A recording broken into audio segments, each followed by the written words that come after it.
آج ہمارے سامنے قرآن مجید کی سورۃ الاعراف کی ایک بہت ہی گہری آیت ہے۔ آیت نمبر 149۔ بظاہر تو یہ صرف ایک آیت ہے، لیکن اپنے اندر انسانی نفسیات، پچھتاوے اور امید کا ایک پورا جہان سمیٹے ہوئے ہے۔ اور اس کو سمجھنے کے لیے اس کا پس منظر جاننا بہت ضروری ہے۔ یہ آیت بنی اسرائیل کے اس مشہور واقعے کی طرف اشارہ کرتی ہے جب حضرت موسیٰ طور پر گئے تھے اور پیچھے قوم نے سامری کے بہکاوے میں آ کر ایک سونے کے بچھڑے کی پوجا شروع کر دی۔ تو یہ آیت اس لمحے کو قید کرتی ہے جب انہیں اچانک اپنی اس بھیانک غلطی کا احساس ہوا۔ ہمارا مقصد ہے کہ اس ایک آیت کے ذریعے پچھتاوے کے اس پورے سفر کو سمجھیں جو ایک شدید جھٹکے سے شروع ہوتا ہے اور پھر امید کی ایک دعا پر ختم ہوتا ہے۔ تو آئیے اس آیت کی تلاوت سے آغاز کرتے ہیں۔ اعوذ باللہ من الشیطان الرجیم، بسم اللہ الرحمن الرحیم۔ وَلَمَّا سُقِطَ فِي أَيْدِيهِمْ وَرَأَوْا أَنَّهُمْ قَدْ ضَلُّوا قَالُوا لَئِن لَّمْ يَرْحَمْنَا رَبُّنَا وَيَغْفِرْ لَنَا لَنَكُونَنَّ مِنَ الْخَاسِرِينَ۔ اچھا، تو آئیے اس کا جائزہ لیتے ہیں۔ اس آیت کا پہلا حصہ ہی بڑا عجیب ہے۔ وَلَمَّا سُقِطَ فِي أَيْدِيهِمْ، جس کا لفظی ترجمہ بنتا ہے اور جب ان کے ہاتھوں میں گرا دیا گیا۔ یہ کیا بات ہوئی؟ یہ کوئی عام بول چال کا انداز تو نہیں لگتا؟ بالکل نہیں، یہ عام انداز نہیں ہے۔ یہ عربی زبان کا ایک بہت گہرا اور طاقتور محاورہ ہے۔ یہ اس کیفیت کو بیان کرتا ہے جب انسان شدید ترین نداخت، پچھتاوے اور بے بسی میں مبتلا ہو جائے۔ یہ صرف افسوس کرنا نہیں ہے۔ یہ وہ لمحہ ہے جب آپ کے اپنے کیے کا نتیجہ ایک ٹھوس حقیقت بن کر آپ کے سامنے آ جاتا ہے اور آپ کے ہاتھ پاؤں پھول جاتے ہیں۔ آپ کو سمجھ نہیں آتا کہ آپ کیا کریں۔ اچھا، جیسے کوئی چیز جو آپ کے قابو سے باہر ہو کر آپ کے ہاتھ میں آ گرے اور اب آپ اسے نہ رکھ سکتے ہیں نہ پھینک سکتے ہیں۔ آپ بالکل پھنس چکے ہیں۔ یعنی یہ صرف ایک احساس نہیں ہے، بلکہ یہ ایک طرح سے بے اختیاری کا اعلان ہے کہ اب صورتحال آپ کے کنٹرول سے باہر ہو چکی ہے۔ یہ بات مجھے بہت دلچسپ لگی کہ جیسے ان کے اعمال کا نتیجہ اچانک مجسم ہو کر ان کے سامنے آ گیا ہے۔ جی بالکل۔ یہ ایسا ہے جیسے آپ کسی چیز سے بھاگ رہے ہوں اور اچانک وہ آپ کے سامنے آ کھڑی ہو اور آپ کو احساس ہو کہ اب بھاگنے کی کوئی گنجائش ہی نہیں بچی۔ یہ احساس تدریجی نہیں لگتا، یہ ایک جھٹکے کی طرح محسوس ہوتا ہے۔ آپ نے بالکل صحیح پکڑا، یہ ایک جھٹکا ہی ہے۔ اور اس محاورے میں ایک اور نفسیاتی نقطہ بھی ہے۔ دیکھیں، ہاتھ انسان کے عمل اور اختیار کی علامت ہے۔ صحیح۔ ہم اپنے ہاتھوں سے کام کرتے ہیں، چیزوں کو تھامتے ہیں، اپنی دنیا بناتے ہیں۔ تو جب اسی ہاتھ میں آپ کے غلط عمل کا نتیجہ آ گرتا ہے تو یہ اس بات کی علامت ہے کہ آپ کا اختیار ختم ہو گیا ہے۔ اچھا۔ اور اب نتائج کا اختیار شروع ہو گیا ہے۔ یہ وہ لمحہ ہے جسے پوائنٹ آف نو ریٹرن کہا جا سکتا ہے، جہاں آپ کو اپنی غلطی کی سنگینی کا پورا ادراک ہوتا ہے، اور ساتھ ہی یہ بھی کہ آپ اکیلے اس نقصان کی تلافی نہیں کر سکتے۔ آج کل کی زبان میں ہم اسے ہٹنگ راک باٹم کہتے ہیں۔ وہ لمحہ جب انسان بالکل نیچے لگ جاتا اور اسے احساس ہوتا ہے کہ وہ کتنا بے بس ہے۔ بالکل۔ تو یہ بے بسی کا شدید احساس تو پہلا قدم ہوا، لیکن صرف بے بس محسوس کرنا کافی نہیں ہوتا۔ انسان کو یہ بھی ماننا پڑتا ہے کہ غلطی اسی کی ہے۔ آیت کا اگلا حصہ شاید اسی طرف اشارہ کرتا ہے نا؟ جی ہاں، بالکل۔ اگلا حصہ ہے وَرَأَوْا أَنَّهُمْ قَدْ ضَلُّوا، یعنی اور انہوں نے دیکھ لیا کہ وہ گمراہ ہو چکے ہیں۔ یہاں جان لیا یا محسوس کرنے کے بجائے دیکھ لیا کا لفظ استعمال ہوا ہے۔ یہ بہت اہم ہے۔ اچھا۔ دیکھنا یہاں ایک ایسی حقیقت کے ادراک کے لیے آیا ہے جو اب بالکل واضح ہے، جس میں شک کی کوئی گنجائش باقی نہیں رہی۔ یعنی اب کوئی بہانہ، کوئی تعویل، کوئی خود کو دیا جانے والا دلاسا کچھ باقی نہیں رہا؟ جی، کچھ بھی نہیں۔ وہ اپنی حالت کو اپنی آنکھوں سے دیکھ رہے ہیں۔ یہ وہ لمحہ ہے جب انسان خود سے جھوٹ بولنا بند کر دیتا ہے۔ یہ تبدیلی کی طرف شاید سب سے مشکل لیکن سب سے ضروری قدم ہے، اپنی غلطی کا واضح اور ٹوک اعتراف۔ بالکل، اسے مومنٹ آف کلیئرٹی یا سچائی کے ادراک کا لمحہ کہتے ہیں۔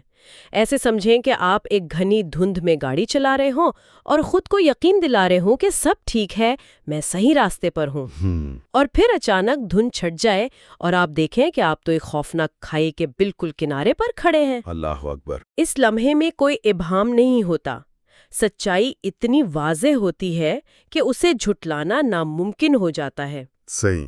جب تک انسان اپنی غلطی کو جواز دیتا رہتا ہے وہ اس سے نکل نہیں سکتا۔ تبدیلی کا عمل اسی لمحے سے شروع ہوتا ہے جب سچائی نظر آ جائے۔ یہاں ایک اور بات بھی بہت دلچسپ ہے، وہ یہ کہ یہ سب کچھ اجتماعی طور پر ہو رہا ہے۔ آیت میں جمع کے صیغے استعمال ہوئے ہیں، ان کے ہاتھوں میں، انہوں نے دیکھ لیا۔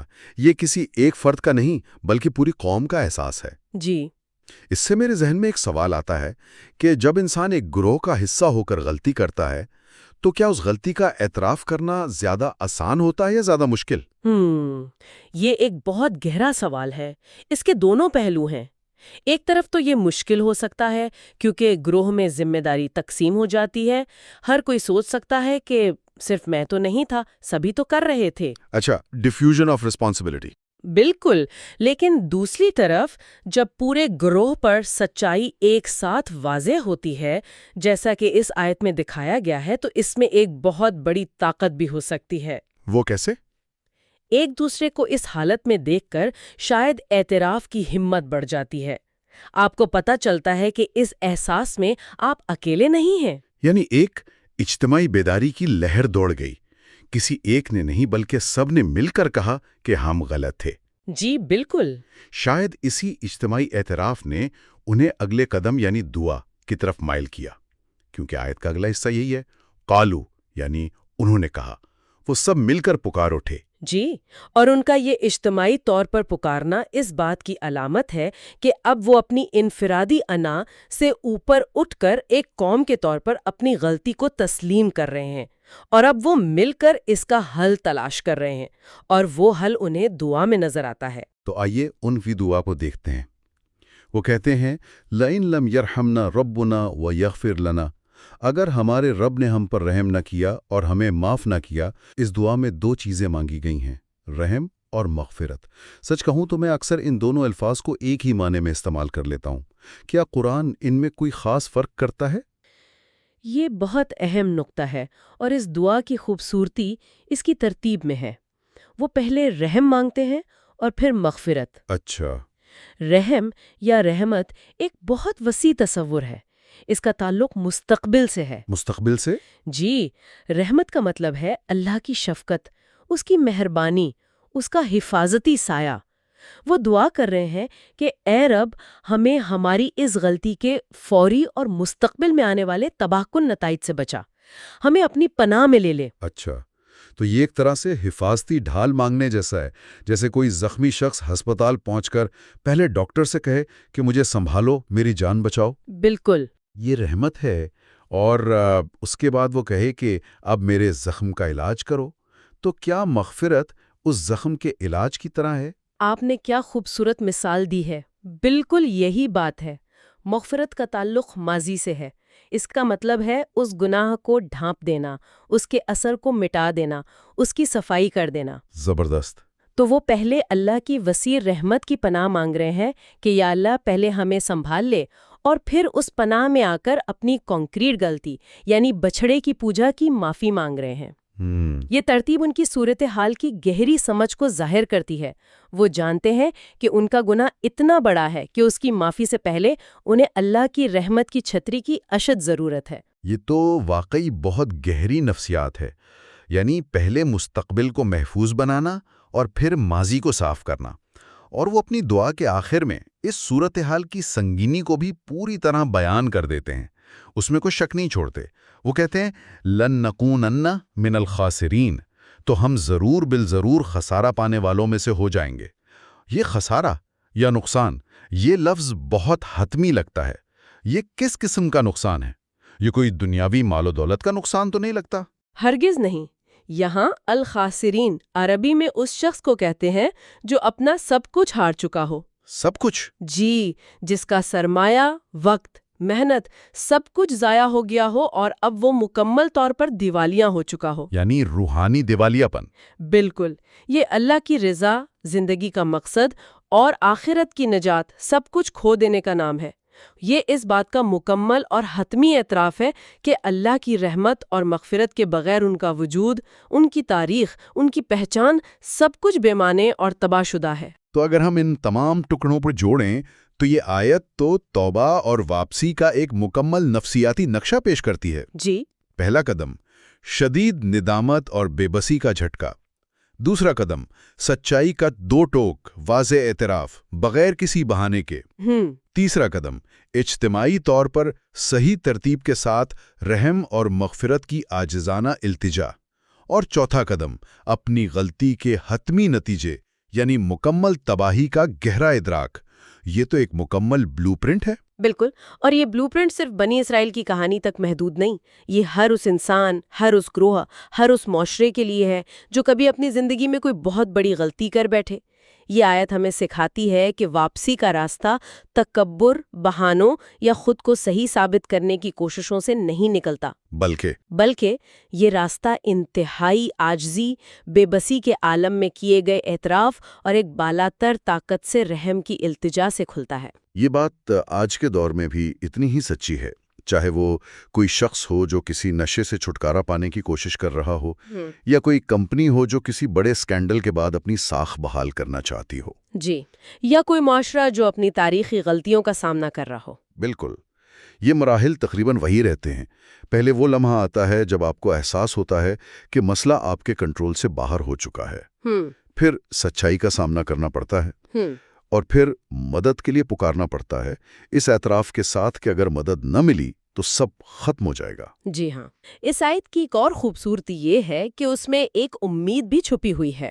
اگرچہ وہ خود کو خسارہ پانے والوں کے دہانے پر دیکھ رہے ہیں، لیکن ان کا دعا کے لیے ہاتھ اٹھانا ہی اس بات کی سب سے بڑی علامت ہے کہ وہ مایوس نہیں ہوئے۔ صحیح۔ وہ جانتے ہیں کہ ایک راستہ اب بھی باقی ہے، اور وہ راستہ اللہ کے رحم اور اس کی مغفرت سے ہو کر گزرتا ہے۔ تو یہ آیت بے وقت غلطی کی سنگینی اور رحمت کی وسعت دونوں کو بیان کرتی ہے۔ جی بالکل۔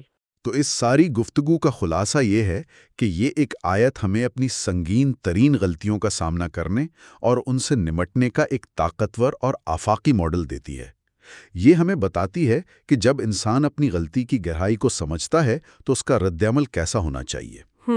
یہ ندامت سے شروع ہو کر اعتراف سے گزر کر دعا کے ذریعے امید تک پہنچنے کا سفر ہے۔ بالکل، یہ ہمیں بتاتی ہے کہ انسان کتنا ہی گمراہ کیوں نہ ہو جائے، اگر وہ سچے دل سے ان مراحل سے گزرے، ندامت، اعتراف، دعا اور نتیجے کا خوف، تو اس کے لیے واپسی کا دروازہ بند نہیں ہوتا۔ یہ ایک بہت ہی پرامید پیغام ہے۔ تو اس گہری گفتگو کے اختتام پر سامعین کے لیے ایک آخری سوچ چھوڑتے ہیں۔ اس آیت نے ہمیں توبہ کے عمل کو بہت تفصیل سے سمجھایا ہے، لیکن یہ آیت دعا کے لمحے پر آ کے ختم ہو جاتی ہے۔ یہ بات سوچنے پر مجبور کرتی ہے کہ اس دعا کے بعد کیا ہوتا ہے۔ جب کوئی شخص یا کوئی قوم اس طرح اپنے وجود کی گہرائیوں سے اپنی غلطی کا اعتراف کر کے معافی مانگ لیتی ہے، تو اس کے بعد کی زندگی کیسی ہوتی ہے؟ راک باٹم سے ٹکرانے کے اگلے دن کی صبح کیسی دکھتی ہے؟ وہ کون سی عملی تبدیلیاں ہیں جو اس گہرے روحانی تجربے کے بعد آنی چاہیے؟